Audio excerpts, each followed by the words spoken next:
tiempo frente al poder formal apoyado en la Constitución. Habría que añadir, dijo, el aparato cultural, grandes diarios, radios y TV, más las academias, institutos y fundaciones de todo tipo y universidades privadas, ¿no? Creo que esta definición de Schifrin me parece que hay que tenerla permanentemente presente porque es la que funciona, sigue funcionando en la realidad cotidiana. Entonces, sí, otra de las cuestiones que generalmente se dicen es que el Poder Judicial no tiene que ser político, lo cual es casi ridículo, ¿no? Porque es uno de los poderes fundamentales, de los tres poderes que definen la política de acá y en el mundo entero. Por eso, los padres de la Constitución de Estados Unidos, que fue el ejemplo que tomaron nuestros constituyentes en 1853, uno de ellos, Summers, dijo, la ley es lo que los jueces dicen que es. O sea, en una palabra, que a través de la interpretación de la ley, que hacen los jueces, se le da el sentido que se quiera la ley. Entonces, por eso es que en el sistema que tenemos, el sistema republicano que viene desde la Constitución de Estados Unidos y que rige en casi toda América Latina, resulta que hay un poder que aparentemente es débil porque no tiene fuerza propia para hacerlo valer, en este caso no tiene fuerza armada, de seguridad, etc., no dependen de él, pero sin embargo actúa como resguardo del sistema para evitar lo que ya en la misma época de Summers, Jefferson planteaba que ese poder judicial está para evitar que las masas incultas puedan, que son la mayoría de la población, puedan imponer un sistema que a los cultos no lo satisface. Entonces, los cultos, por supuesto, eran los dueños de las tierras, es decir, los sectores de la clase dominante de la que señalaba Schifrin. Entonces, sigue funcionando así. Veamos, nosotros tenemos lo que es la norma máxima, que es la Constitución. ¿Quién la interpreta? La interpreta el Poder Judicial. Y entonces, no impone, de alguna manera, a través de la interpretación escrita, que es la que fue votada por los constituyentes, sino lo que los jueces del... por eso es que ahora que vamos a hablar luego del tema de hoy, que es el tema de la reforma del Poder Judicial, ¿no? Por eso es que el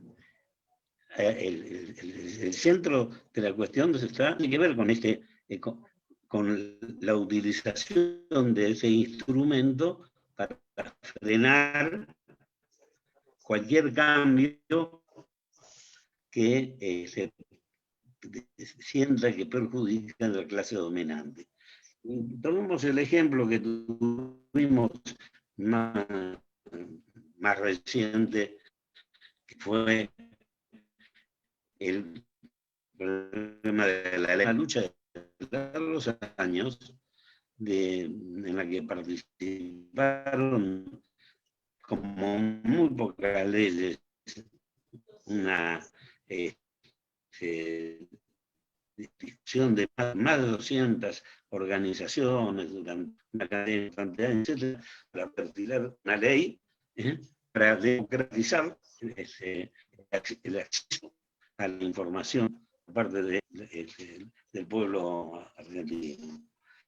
Bueno, ¿qué pasó? De los grandes medios, de Clarín, La Nación, etcétera.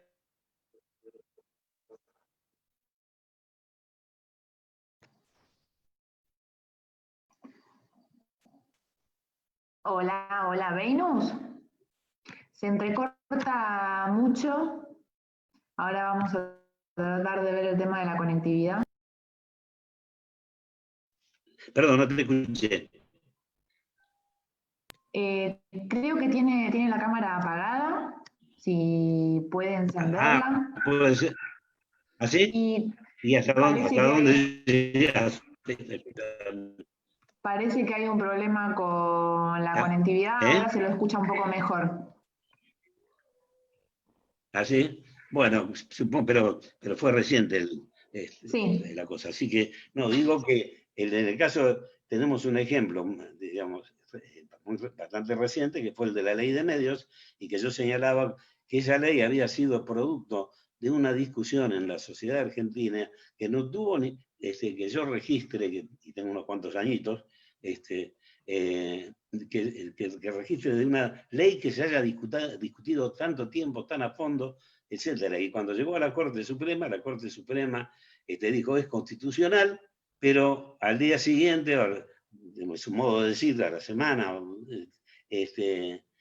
Clarín interpuso una cautelar para frenar la aplicación, etcétera, etcétera, y de la aplicación de la ley de medios prácticamente no queda casi nada. Y acá tenemos, entonces, en esta situación donde se plantea la reforma del Poder Judicial, tenemos ya planteado que puede correr tener el mismo resultado, ¿no? Y esto me parece un tema que es necesario que todas las organizaciones de la sociedad se involucren para que eso no ocurra y tengamos la oportunidad de tener un poder judicial como corresponde, con jueces probos, con jueces, porque hay que definir el perfil del juez, para que este es un tema central, porque en definitiva dependerá de los jueces que funcione o no funcione las reformas que se puedan hacer. Entonces, y necesitamos jueces que estén comprometidos con los principios fundamentales de la Constitución Nacional, sin necesidad de reforma constitucional. Yo soy partidario de una reforma constitucional, pero también tengo claro que, primero, que eso debe llevar mucho más tiempo, y segundo, que siempre, una vez que se logra que el pueblo logra una conquista que se materializa en una ley que dice ustedes tienen derecho a esto, ¿no? Después viene, la batalla se reinicia al día siguiente. Los que salen perjudicados con la aplicación de la ley van a enfrentar con todas las acciones que puedan judicialmente la aplicación de una ley que constituye un progreso para la mayoría, pero puede perjudicar los intereses económicos de algunos dueños del poder económico. Entonces, acá juega un papel fundamental quiénes son los jueces. Dejo por un segundo el tema central, que son los jueces de la Corte Suprema. Pero, no voy a hacer una referencia a todo el Poder Judicial, porque no tiene la misma trascendencia colectiva. Una decisión de un juez sobre un tema de medianería o incluso de familia,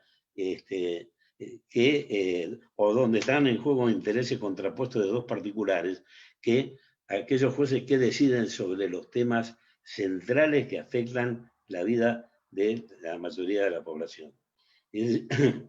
Entonces, ahí es donde tenemos el gran problema. Y los jueces tienen que ser jueces que están realmente, probadamente comprometidos con la defensa de los derechos y garantías establecidas por la Constitución y por los pactos internacionales de derechos humanos que están enumerados en el artículo 75, inciso 22, y aquellos otros que se agregan en virtud de la facultad que la Constitución también establece de poder agregar más pactos internacionales de derechos que se vayan logrando.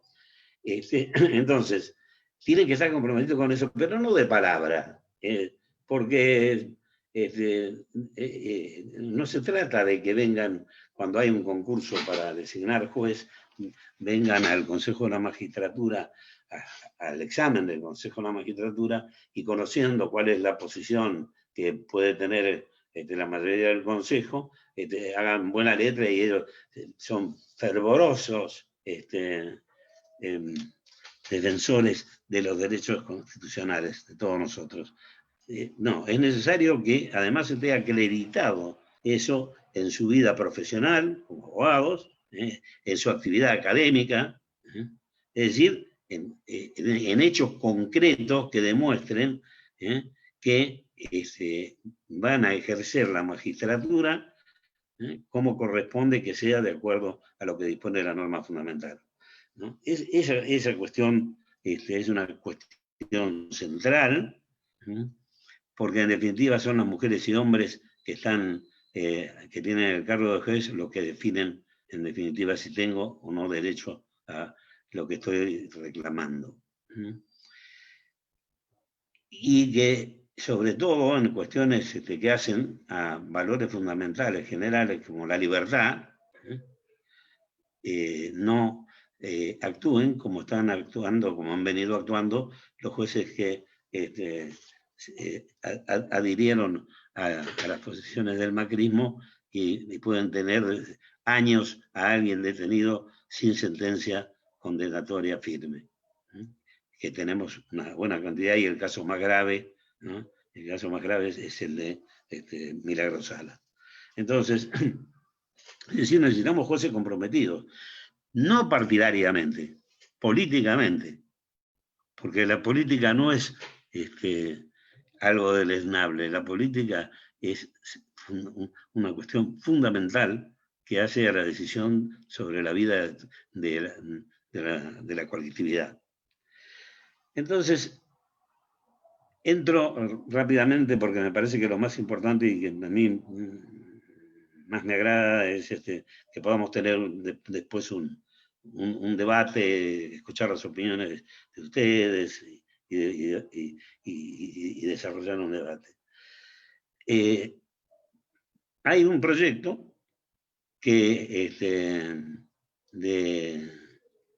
que está ahora con media sanción del Senado, que es en realidad una reforma instrumental que no avanza mucho en las cuestiones fundamentales y que inclusive yo podría decir que no sé si estoy de acuerdo en todo lo que plantea la reforma, porque esta reforma que está con la media sanción del Senado, porque no sé si alguna cantidad de juzgados y cámaras que se han creado en el Senado que no estaban en el proyecto original que venía del Poder Ejecutivo, son realmente necesarios. Porque me acuerdo perfectamente de cuando se creó una cámara federal en La Rioja y en 4 años había tenido un asunto, ¿no? Entonces,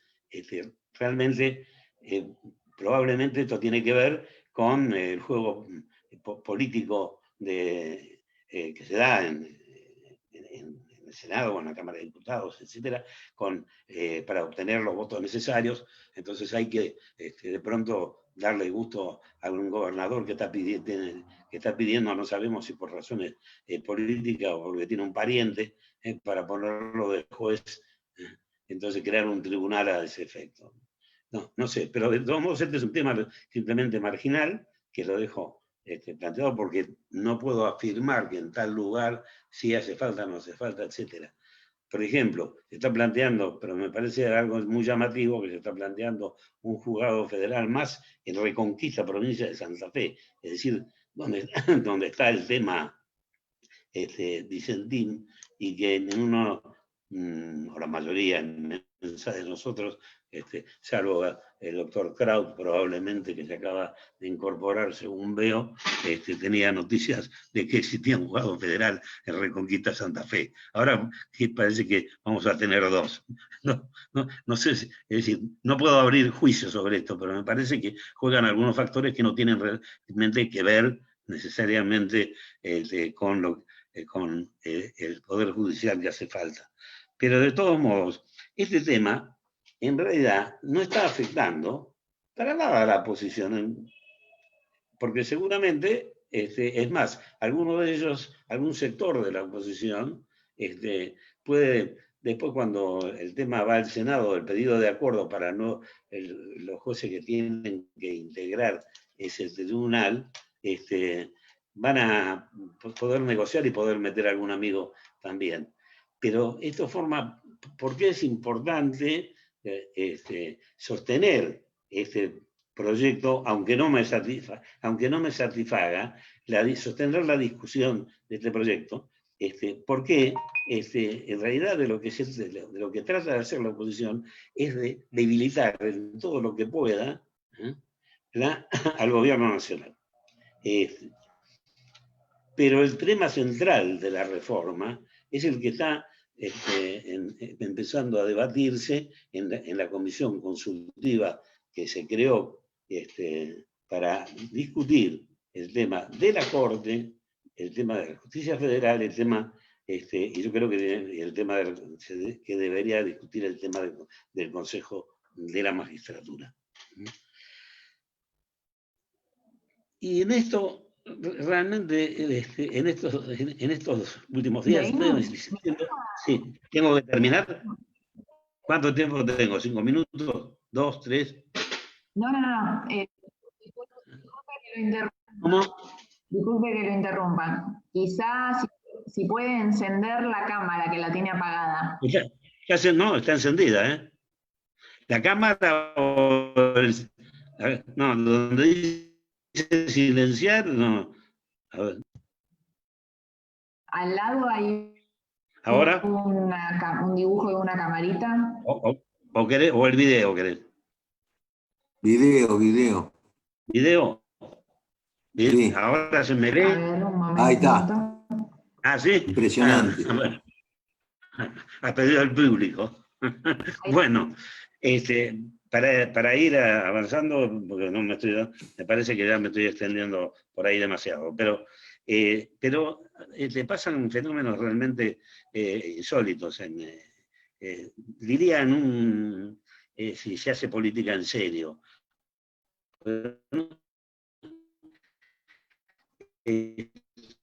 Por ejemplo, la oposición de la oposición, al elegir qué es lo que van a discutir virtualmente y qué no. Esto es realmente de una incongruencia notable, porque están dispuestos a discutir el tema jubilatorio y el tema, no me acuerdo cuál otro, el tema del turismo, etc. Pero no están dispuestos a discutir por la misma vía la reforma judicial, como si cambiara en algo la sustancia de la cuestión. Están utilizándolo como un argumento de presión, diciendo no quieren discutir la reforma judicial. Entonces, pero esto viene acompañado de una campaña de prensa, etcétera, tremenda, que realmente, es más, me hizo pensar en un momento determinado qué acción habría para estos diputados que se niegan a tratar un tema por vía virtual. Máxime, porque si había alguna duda sobre la validez, en primer lugar, la obligación de sesionar en el recinto de cada una de las cámaras no está ni en la Constitución ni en la ley. Está en un artículo del reglamento de cada una de las cámaras, el 30 en el Senado y no me acuerdo si el 60 o 60 y pico en la Cámara de Diputados. ¿Y qué dice el artículo? Los dos artículos. Dice que la Cámara sesiona en la sala de sesiones salvo en caso de emergencia. Y no es una emergencia la pandemia que tenemos, que quieren hacer correr el riesgo a los diputados que tienen que venir, la no participación impide la participación de aquellos que están en edad de riesgo, etcétera. Es decir, no saben qué hacer para estar el tratando en diputados de lo que viene del Senado. Me parece que quiero señalar que el papel de la magistratura es fundamental, ¿no? Porque de hecho, tengo un amigo que no estuvo de acuerdo en el Consejo, pero el Consejo fue acuerdo del Senado. Y el Consejo avanzó en la posibilidad de seleccionar los jueces mediante un sistema que puede haber tenido y seguir teniendo cuestiones puntuales que se pueden mejorar, que hay que cambiar o lo que fuere, pero que da la posibilidad de si se trabaja con transparencia, de hacer una selección adecuada de los jueces conforme a los parámetros que yo había indicado en las condiciones que tenían que cumplirse según mi criterio. Y el Consejo de la Magistratura, el que está concebido en la Constitución, ha sido interpretado en el primer consejo que yo integré, fue interpretado con una ley de una composición de 20 miembros, de los cuales 6 legisladores, 4 jueces, 4 abogados, 2 académicos, un representante del Ejecutivo y el presidente de la Corte Suprema. Esa era la ley de 20 miembros. Quiero decir que el presidente Néstor Kirchner quiso modificar la ley en un sentido que era correcto, porque es evidente que esa composición no cumplía con el equilibrio que establece la Constitución que debe tener el Consejo, pero lamentablemente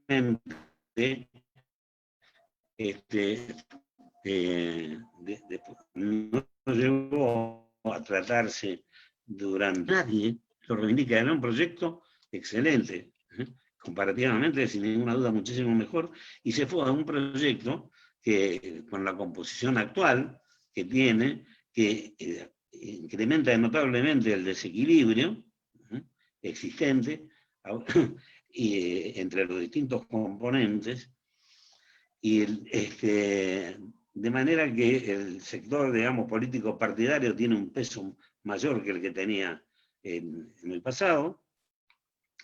Y yo creo que esto hay que realmente modificarlo de un modo fundamental. En primer lugar, la representación del Congreso, entiendo que no debe ser digamos, con miembros que son integrantes del Senado o de la Cámara de Diputados, que el pueblo elige para que sean senadores o diputados, es decir, para que actúen en la elaboración de las leyes, no para que dirijan el Consejo de la Magistratura. Y además, porque esa duplicidad de funciones hace que, por lo menos, seguro que la de consejero, porque esto me consta es obvio, la cumplan inadecuadamente, o y también le resta tiempo a la labor parlamentaria. Yo lo que creo es que tienen que ser electos a propuesta de organizaciones sociales con una mayoría especial, y que no se guíe por principios partidarios, sí políticos, claro, pero no partidarios. Esa tendría que ser, a mi modo de ver, la representación parlamentaria, y hay que pensar cómo es la representación de los jueces, que yo lo que creo es que de ninguna manera los jueces que integran el Consejo de la Magistratura pueden votar la designación o la aprobación para otros jueces. Yo creo que tienen que tener limitaciones, en todo caso, en su capacidad de voto. Lo mismo que el caso del representante del Poder Ejecutivo. Así que bueno, yo introduzco esto porque con estos elementos, tanto fundamentalmente para el debate, y porque creo que es indispensable que tengamos un poder judicial donde primen los conceptos que señalaba al principio y que de alguna manera marcaba Schifrin, de jueces comprometidos plenamente con los principios, los derechos, garantías que establece la Constitución argentina y los extranjeros que vengan a habitar este suelo, como dice la Constitución. Muchas gracias.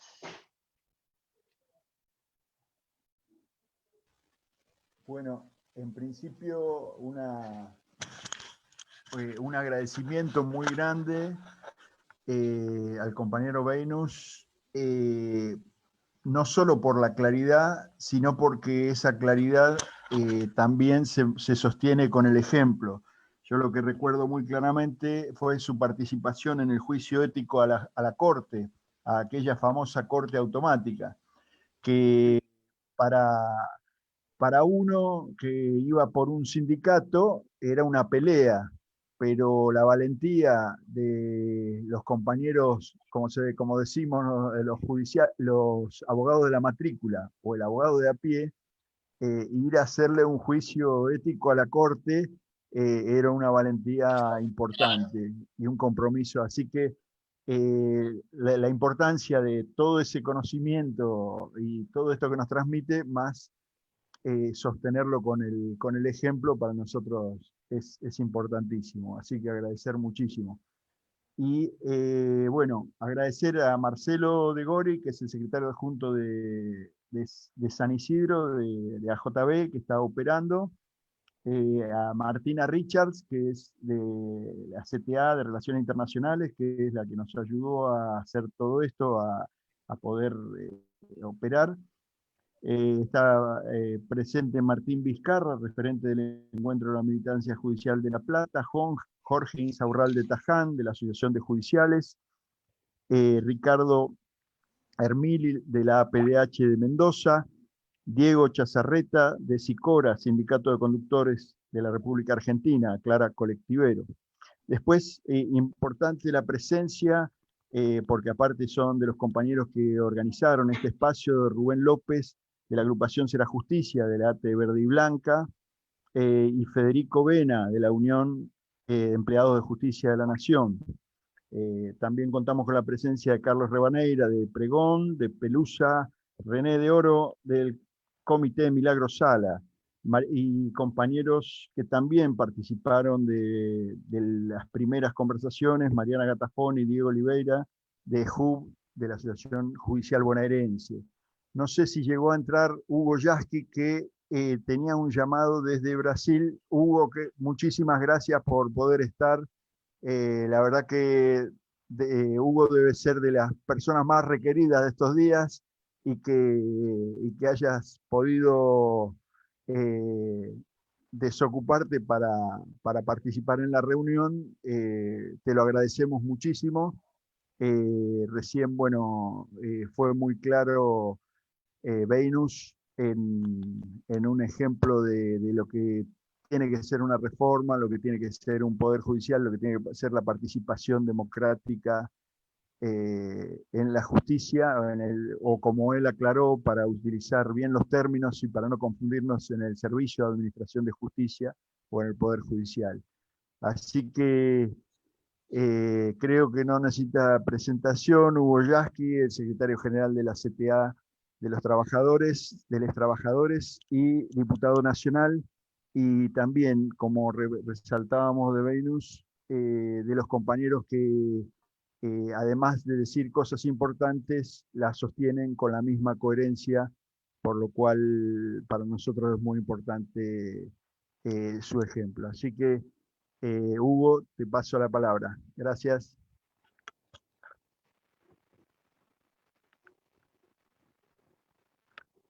Está apagado el micrófono.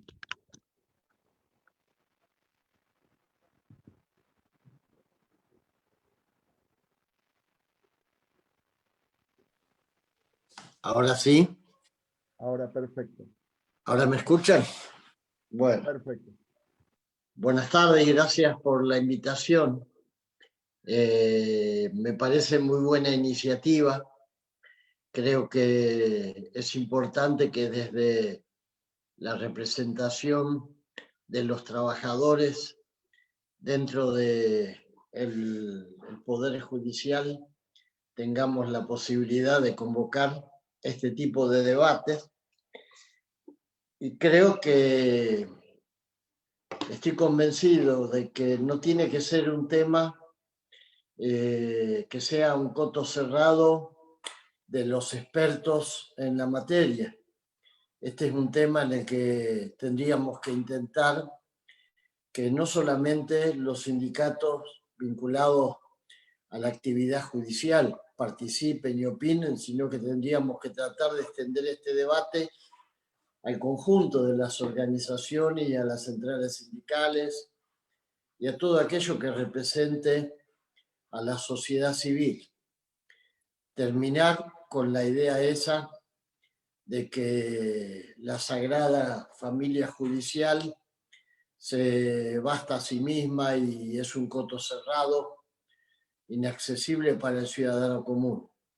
Por supuesto, este es un cambio que tiene que ver con un cambio cultural. Hay mucha gente que piensa, habla, bueno, como decía Smukler, ¿no?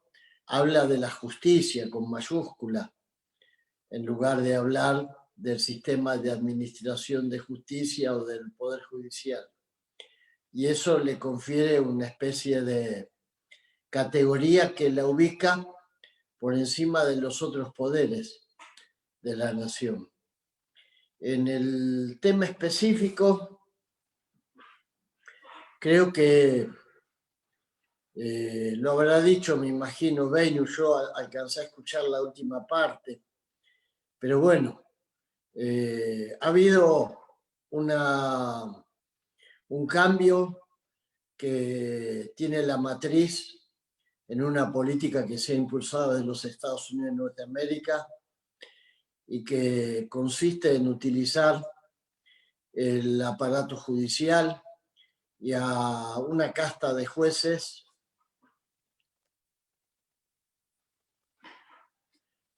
para tratar de convertir al Poder Judicial en una herramienta al servicio de los factores de poder. El neoliberalismo y la derecha en este continente han llevado adelante varios procesos de desestabilización. El primero fue en el año 2008 con Mel Zelaya en Honduras. A nosotros nos tocó estar marchando con el pueblo en Honduras tratando de revertir ese golpe de Estado. Pero bueno, finalmente Honduras, que tiene una fuerte presencia de militares norteamericanos y de sectores vinculados a la Casa Blanca, terminó perdiendo la posibilidad de recuperar al presidente que democráticamente habían electo e inauguró una etapa de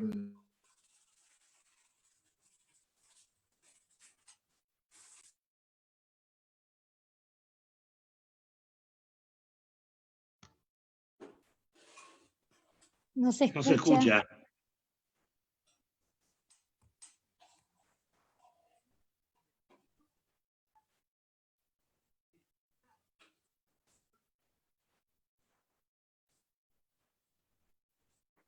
Perdón, el administrador le puede habilitar el micrófono. Ahí está, ahí está. Ahí lo puse. ¿Se escuchó cuando hablaba de la institución de Mel Zelaya en Honduras? Sí, sí, Sí. se escuchó. Sí, en Honduras sí. Bueno, de En ahí Honduras. pasamos a la institución de Lugo en Paraguay, después Dilma Rousseff. Acá en Argentina hubo el intento claro de que el aparato judicial, o por lo menos un sector de ese aparato judicial, que actuó de manera poco transparente, viscosa, viciada de nulidad muchas veces, sirviera como elemento, como una herramienta de persecución política a la oposición, y llegamos a tener hasta la intervención del principal partido opositor, operada a través de una resolución también que supuestamente era parte de la Administración de Justicia. De manera que está claro que se ha terminado de consolidar un modelo que creo que es nocivo para la democracia y que utiliza a la justicia como una herramienta, al aparato judicial como una herramienta del poder fáctico. Por otro lado, desde el punto de vista del funcionamiento del poder judicial, está claro que para el ciudadano común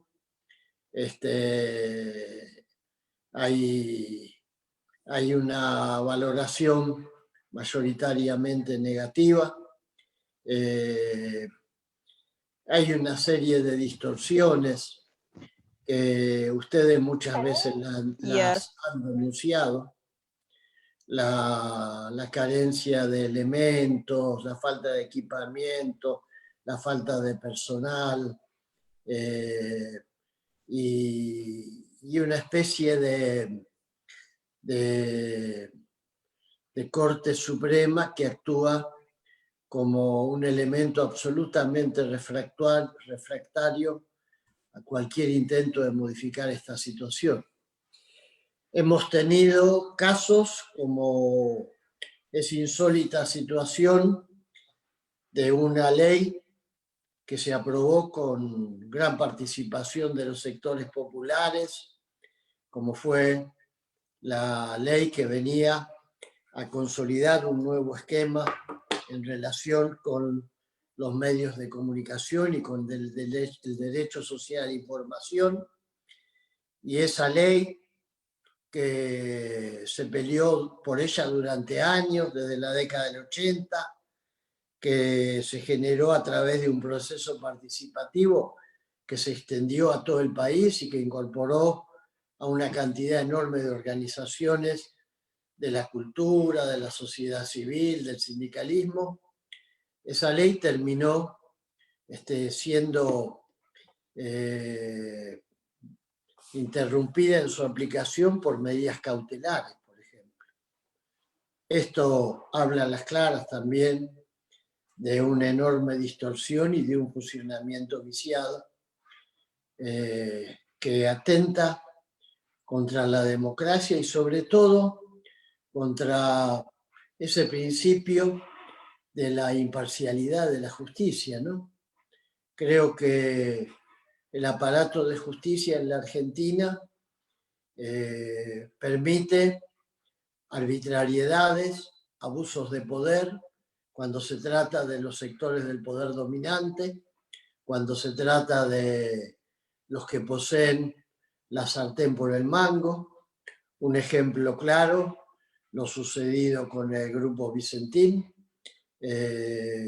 Podríamos dar muchos otros ejemplos de esta arbitrariedad, pero lo cierto es que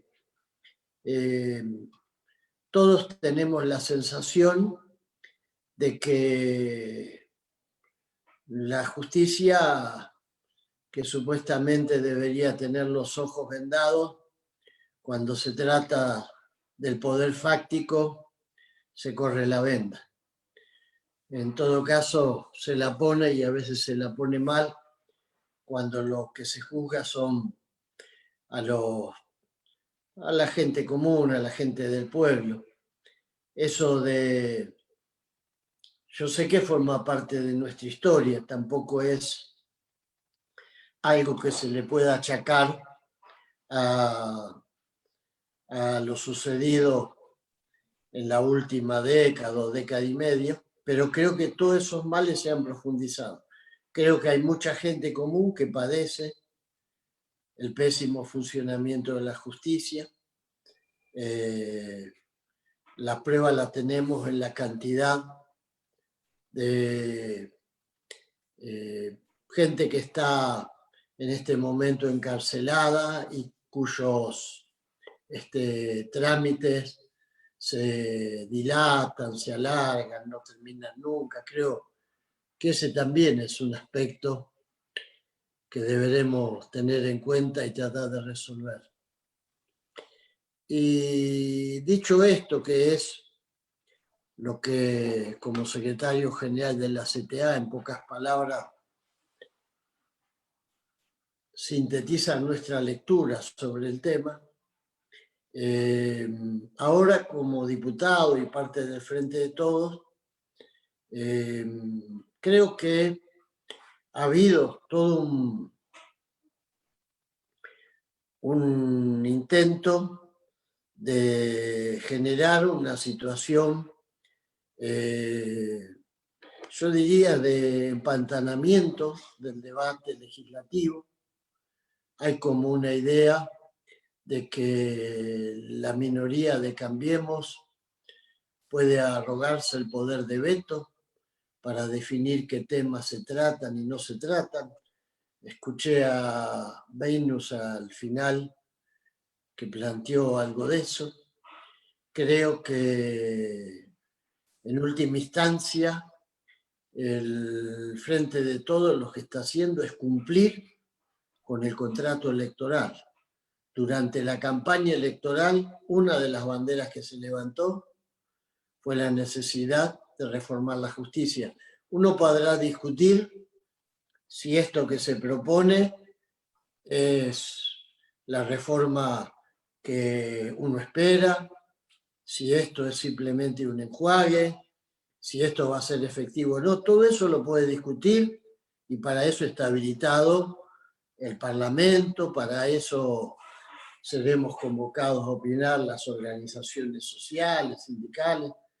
Lo que no se puede admitir es la pretensión de que se defienda el Poder Judicial como una especie de feudo que pertenece al poder fáctico. Algo sobre lo que nadie puede meter la mano para cambiar nada, porque sencillamente... ¿Ahora me están escuchando? Bueno, discúlpenme, pero en el apuro por entrar no puse el teléfono en condición de rechazar llamada. De manera que fue parte de la campaña electoral. Es lógico que si el Frente de Todos ganó poniendo ese como uno de los puntos de su campaña, proceda a poner en actos ese contrato electoral. Es lógico que inicie ponga en marcha un compromiso que además se refrendó el 1 de marzo cuando fueron la apertura de las sesiones del Congreso y pretender que hoy la pandemia o la condición que nos impone tener que utilizar esta vía remota, como tanta gente en este país la está utilizando obligatoriamente, o como se utiliza en otras legislaturas del país, por ejemplo, sin ir más lejos, Mendoza, para reformar su constitución, pretender que la presencialidad o no presencialidad termina imponiendo una suerte de veto sobre los temarios a tratar en el Congreso de la Nación, creo que es algo realmente inaceptable y carente en absoluto del más mínimo sustento. Creo que se trata de otra cosa. No quiero entrar en el terreno de la valoración de los argumentos referidos a las críticas que se fueron virtiendo a través de los medios de comunicación. Me parece que es un terreno en el que ni siquiera tiene sentido entrar. Pero entiendo que se trata de un mandato popular, se trata de una demanda popular, no hay encuesta de opinión donde los que votaron blanco y los que votaron negro no coincidan en plantear una necesidad en este terreno, y entiendo que no podemos aceptar que haya un sector de la minoría legislativa, aun siendo la que tiene el mayor número de legisladores, que sea capaz o tenga la potestad, nada más que porque representa los intereses del poder fáctico, de paralizar el Congreso. Bueno, no sé si con este aporte cumplo con las expectativas de ustedes, pero en todo caso, creo que es muy importante que este tema lo podamos seguir debatiendo. Gracias.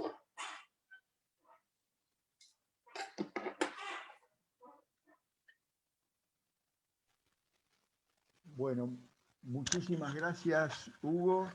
La verdad que, como siempre, el aporte muy interesante y me hacía acordar al discurso del otro día en la legislatura, que vos dijiste esto del poder de veto de las minorías y respaldado lo que respalda siempre la justicia, ¿no? Así que muchísimas gracias y si queda algún compañero por presentar, ahí lo veo a Jorge Molina, secretario general de Río Negro, de CTA Río Negro, y bueno, yo le diría a Emiliano si puede abrir a las preguntas que surjan de las compañeras y los compañeros, los que quieran subir preguntas por el chat. Emiliano.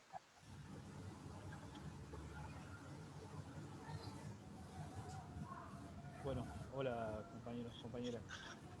Se escucha muy bajo. A ver. Emiliano es el secretario general. Si me mejora. Sí.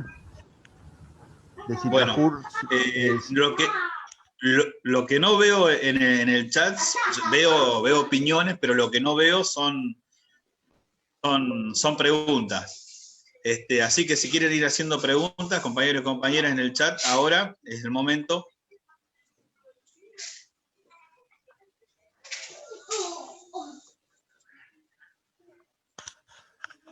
Bueno, no vemos preguntas. Ahí se encuentra Hugo Russo también, secretario general de la CTA Zona Norte, Paula Palacios, secretaria adjunta de la JB San Martín. No sé si Emiliano querías agregar algo. Emiliano es el secretario general del Sindicato de Trabajadores Judiciales de Río Negro y ustedes tuvieron una experiencia importante justamente con el Tribunal Superior, que demuestra un poco la función. No sé si querías contar un poco eso. mientras se abre el Bueno, debate. sí, bueno, primero, bueno, agradecer a todos y todas los las participantes de esta iniciativa. Sí, efectivamente, nosotros hemos pasado por una serie de inconvenientes con nuestra patronal. Siempre es destacable que el Poder Judicial, como patronal, es una de las peores patronales, que se destaca por impedir la actividad sindical, a nosotros al punto de que nos han tirado a la policía para que no ingresemos a los edificios, sobre todo cuando la última vez fue más dramático, porque concurrimos ante una situación de maltrato que estaba en curso, y cuando llegamos, bueno, nos tiran a la policía y bueno, no nos dejaron entrar y encima casi nos meten en cana. Esto que, bueno, uno relata de esta manera es una situación dramática que tiene que ver con nosotros decimos una identificación de clase que tiene el Poder Judicial, con una selectividad muy particular, hacia o en contra del campo popular, en muchas cuestiones, más de una. Nosotros hemos relatado cuál es el tratamiento que se da, por ejemplo, a las fábricas recuperadas o lugares de trabajo recuperados. Acá hay el caso paradójico de Interlagos, que es una fábrica de gaseosas que cerró, presentó una quiebra fraudulenta. Los trabajadores y trabajadoras tomaron la planta, la empezaron a hacer producir, y el Poder Judicial lo que se les dijo, primero, que iban a cobrar una indemnización que era bastante abultada. Con la liquidación de la empresa, resulta que eso nunca sucedió, se liquida la empresa y los compañeros y compañeras no cobraron un peso y se quedaron sin su fuente de trabajo.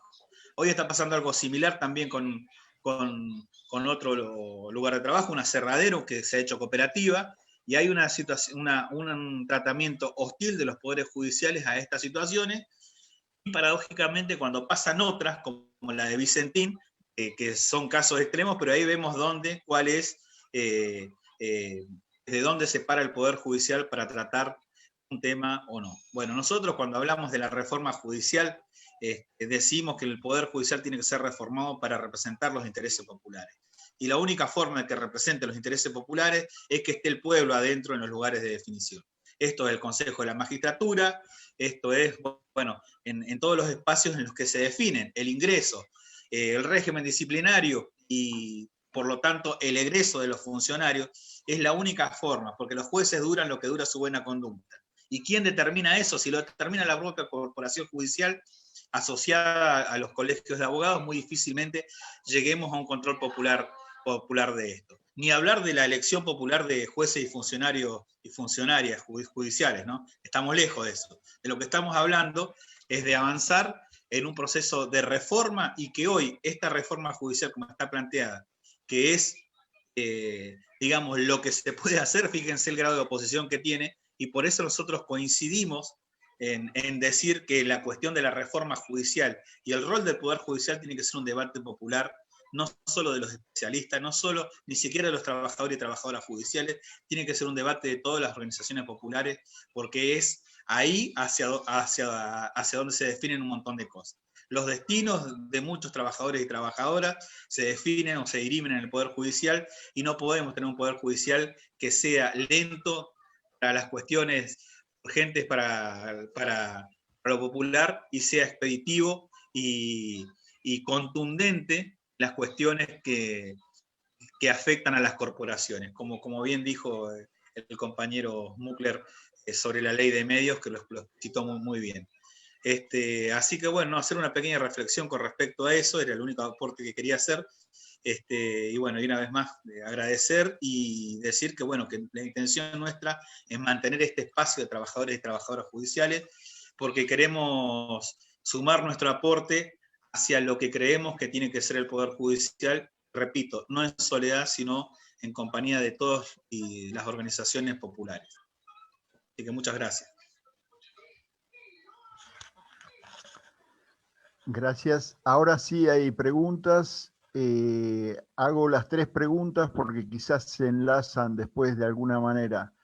De José Luis Nogueira, de Héctor Lino Castro, dice: de reformarse la Constitución, ¿qué retomaríamos de la Constitución del 49?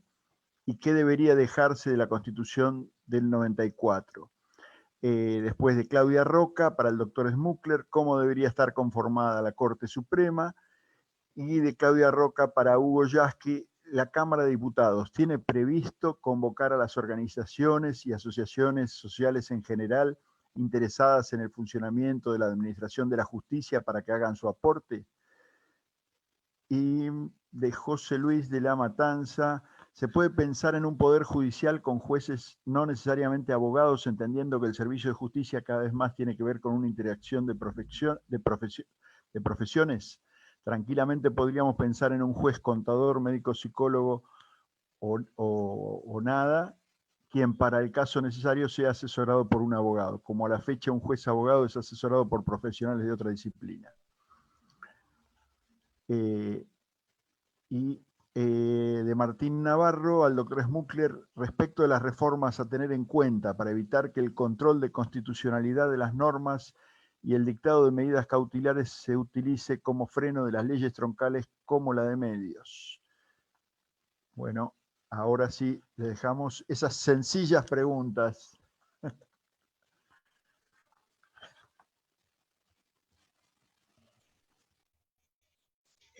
¿Empiezo yo o Hugo? Hola, hola. Ahí se Adelante, escucha Reinus, perfecto. Adelante. Hola. Bueno, vamos entonces por el tema de Claudia Roca, que plantea cómo tendría que modificarse la composición de la Corte. Bueno, hay una propuesta que ha tenido bastante publicidad del doctor Zaffaroni, que plantea un tribunal de 15 miembros, dividido por salas. Yo estoy de acuerdo en eso. Creo que, en primer lugar, porque está la amplitud que tiene el derecho positivo, que prácticamente es imposible que uno conozca, y que ninguno de nosotros puede conocer todo el derecho. Entonces, estaría bueno que se divida en salas que atiendan las distintas ramas del derecho. Una cámara que atienda lo civil, otra lo laboral, otra lo penal, etc. La otra cuestión, y eso me parece que, no me parece, realmente no tiene ningún problema de tipo constitucional. Esto es una ley que debería sacar el Congreso.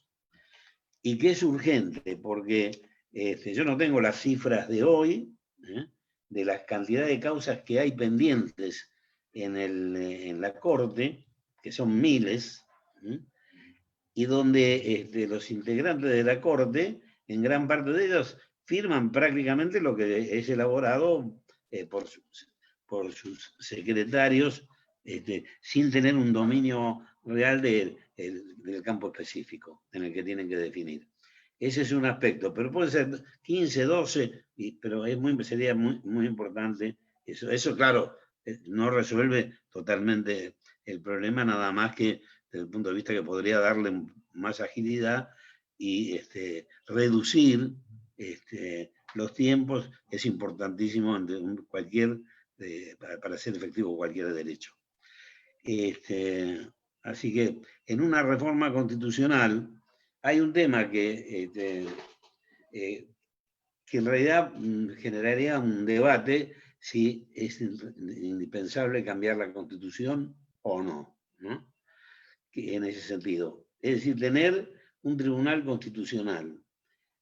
Podría ser un tema para el debate, que fuera, sin necesidad de reforma constitucional, una sala especial de la Corte que definiera las cuestiones de constitucionalidad. O por ahí lo ideal, para mi gusto, sería que aplicar el sistema francés, que Francia tiene un tribunal constitucional, en virtud que establece, antes de que entre en vigencia una ley, pasa por el tribunal constitucional, que determina si es constitucional o no.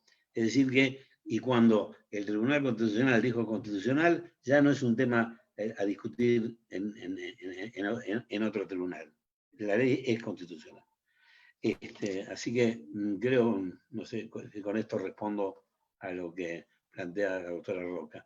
Perdón, había otra pregunta,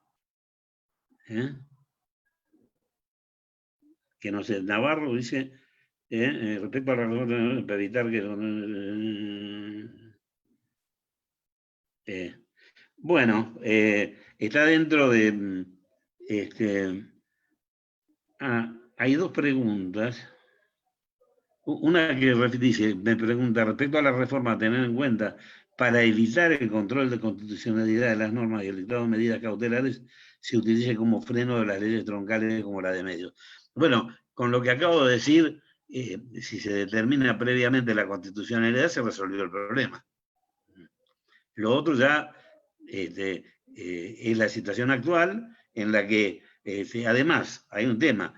La Corte le llegan un montón de causas por control de constitucionalidad, el 99% es simplemente hacer caja, porque ahora creo que ya está en 30.000 pesos la interposición de un recurso extraordinario, y se rechaza. Pero la Corte puede hoy decir es constitucional, y mañana con otra composición puede decir que no. De hecho, eso ha sucedido con el tema de la de si es delito o no la tenencia de drogas, no la comercialización, la tenencia de drogas, ¿no? Entonces, es viejo, de hace 15 o 20 años.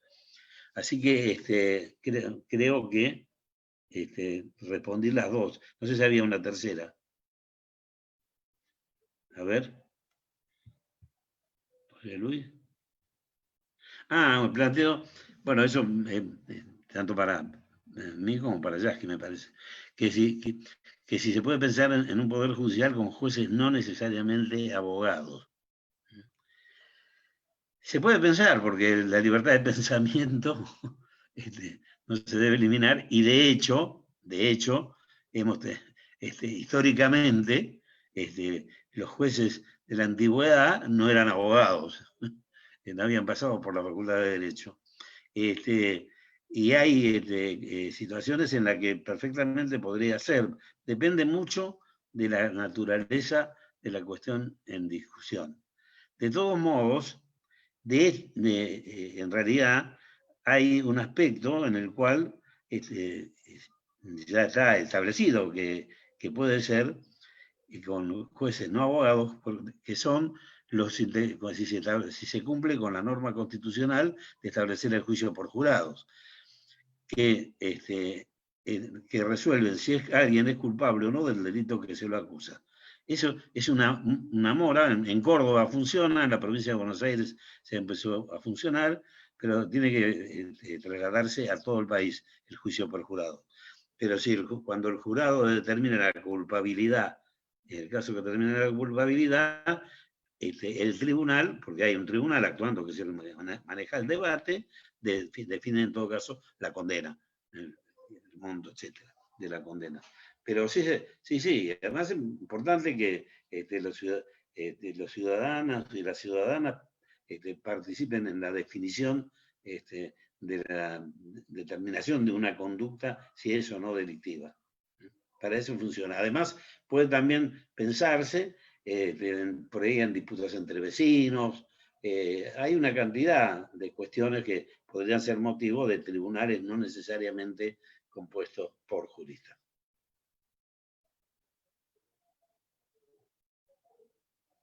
Creo que no tengo otra.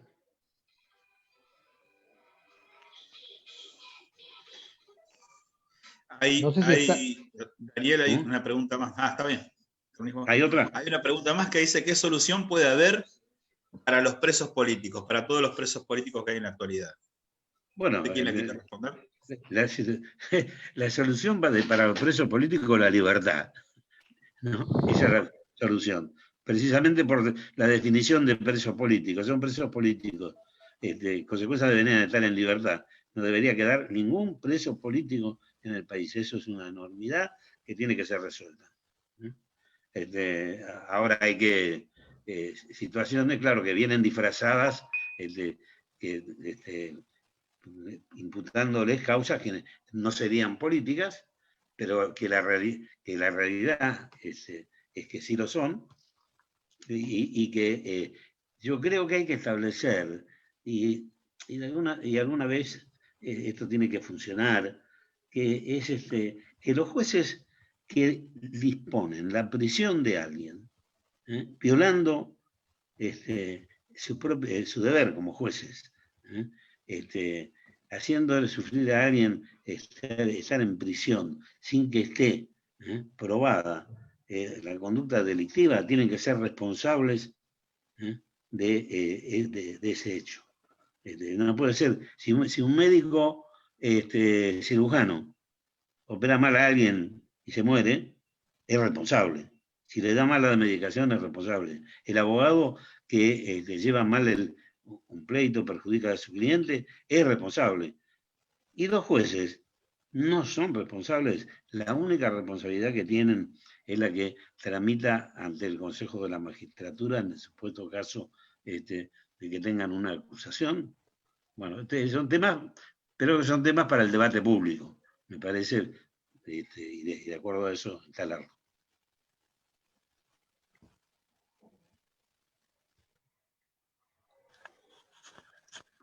Ahí también contamos con la presencia de Rubén Ciuró de FETIA, que también es de los fundadores de este espacio, digamos, de los pioneros.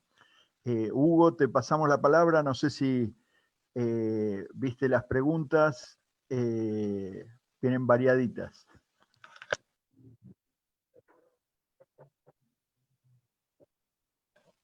Hugo, ahí estás sin micrófono. Pero bueno, ahí estaba la pregunta si la Cámara iba a convocar a organizaciones sociales para discutir esto, después la otra sobre las constituciones del 49 y del 94.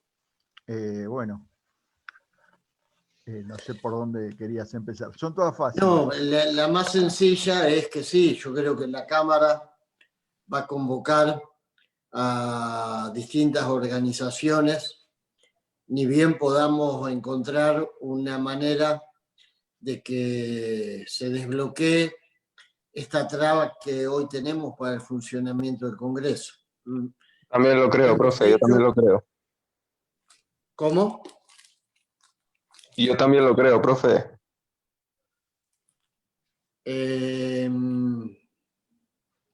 Lo hicimos así, por ejemplo, cuando discutimos teletrabajo. Y eso nos permitió convocar a las centrales sindicales, a los grupos empresarios. Me imagino que en este tema también. Con respecto al tema yo creo que los cambios que podamos hacer en la justicia tienen que ver fundamentalmente con las correlaciones de fuerza que le permitan a los sectores populares avanzar para que esos cambios puedan ir en una dirección que sea fortalecer a la sociedad civil, fortalecer la democracia y sobre todo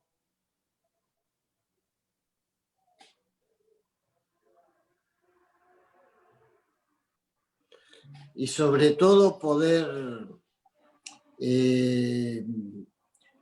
liberar a la justicia de esa especie de servidumbre que le han impuesto los sectores del poder económico. Está claro que el aparato judicial tiene una casta de jueces que por convicción ejercen una suerte de subordinación permanente, absoluta, a ese poder. Y despegar esa adherencia no va a ser fácil. Lo hemos visto con los intentos que se han hecho durante el gobierno de Cristina Kirchner. Lo vemos cada vez que hay que dirimir algo en los estrados judiciales que tenga que ver con afectar el interés de alguno de los núcleos de poder de la Argentina.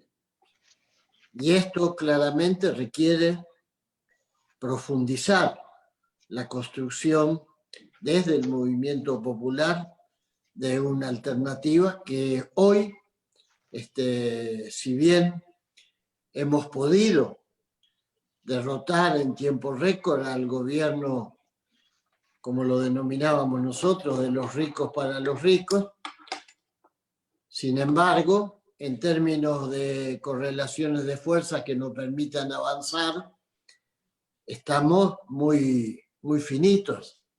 En la Cámara de Diputados hoy no tenemos la posibilidad con nuestros propios votos ni siquiera de garantizar, qué sé yo, cuestiones menores.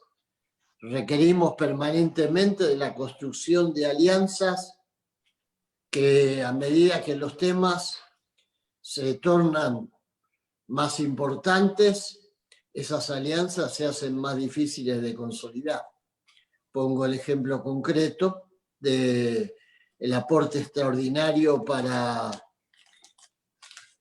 que tendrán que contribuir los sectores poseedores de grandes fortunas personales. Va a costar muchísimo contar con los votos, de manera tal que creo que estamos en una relación en la que los cambios que podamos hacer necesariamente van a ser directamente proporcionales a nuestra capacidad, a nuestra fuerza. Hoy, en la provincia de Buenos Aires, la legislatura bonaerense es absolutamente hostil a cualquier proyecto que envíe el Ejecutivo. Absolutamente. No hay manera de que se apruebe ninguna ley que tenga un mínimo de espíritu progresista. Por ejemplo, tibias reformas tributarias, porque tampoco eran las grandes reformas tributarias que hacen falta en la provincia de Buenos Aires. Sin embargo, la legislatura la rechazó, de manera que en ese sentido estoy convencido de la necesidad de profundizar cambios en el Poder Judicial, cambios en la estructura de poder en la que se ha cimentado esta desigualdad que padecemos en todos los terrenos, pero sé que para avanzar en ese sentido no basta con tener eximios juristas, no basta con tener excelentes ideas, no basta con tener excelentes panelistas, si no tenemos la fuerza en el campo popular y la traducción de fuerzas y votos, es una empresa que va a estar perdida antes de empezar. Hay que actuar.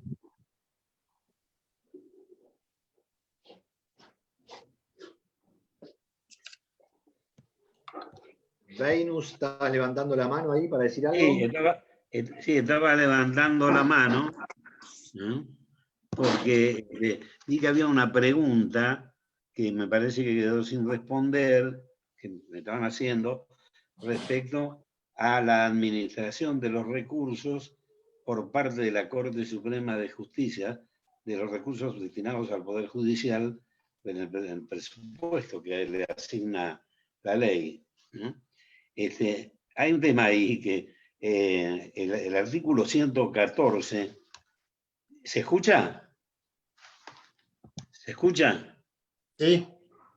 ¿Sí? Porque a mí me desapareció la imagen, por eso. Perfecto, se escucha bien.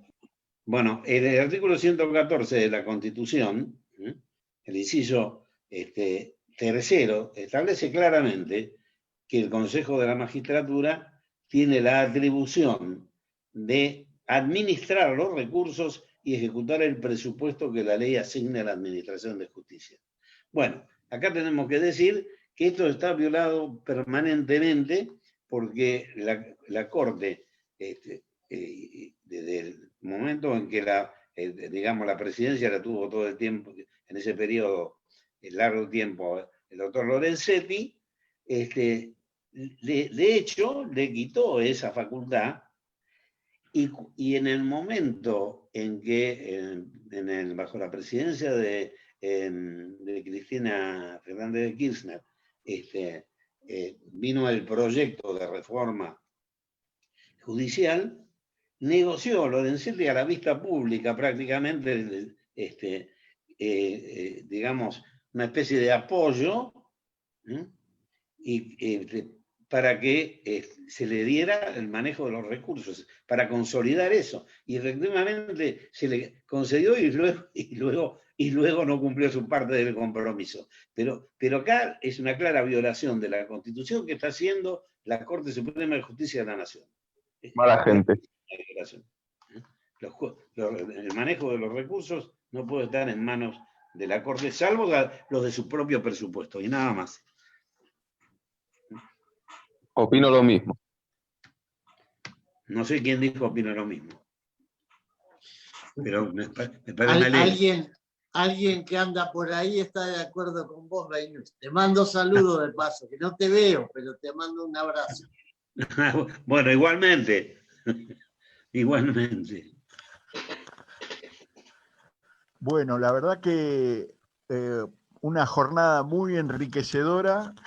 Les agradecemos mucho la participación y a cada uno de los que participaron. Disculpen si nos olvidamos de mencionar a alguien.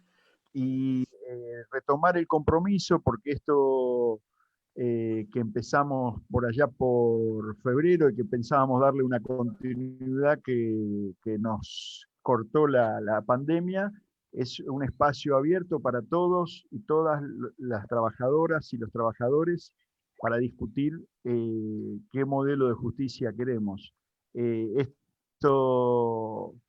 me parece que nos ayuda mucho los conocimientos y la trayectoria de los compañeros. Acá está Benito Espíndola, que lo comprometemos para adelante como representante de los pueblos originarios para discutir también una parte importante de lo que tenemos que contemplar, que es esa homologación o ese derecho comparado que tiene que ver con esto que hablaba Beynus, de los conocimientos muchas veces de los colectivos o de las comunidades, que también tendrán que estar contemplados en esto. Y nosotros decíamos el otro día del Frente Barrial, probablemente no tenga muchos juristas, pero probablemente tenga muchas cosas para aportar de todo lo que le falta de justicia. Así que emprendemos el camino desde ese lado y agradecemos los aportes de cada uno de los compañeros y las compañeras y especialmente hoy de Beynus y de Hugo. Muchísimas gracias a todos y estamos ya para organizar el próximo y para hacer una reunión entre todos los que quieran participar para ir preparando los próximos encuentros y ahí trabajar hacia un documento o un posicionamiento desde los trabajadores. Gracias. Gracias a ustedes. Hasta luego.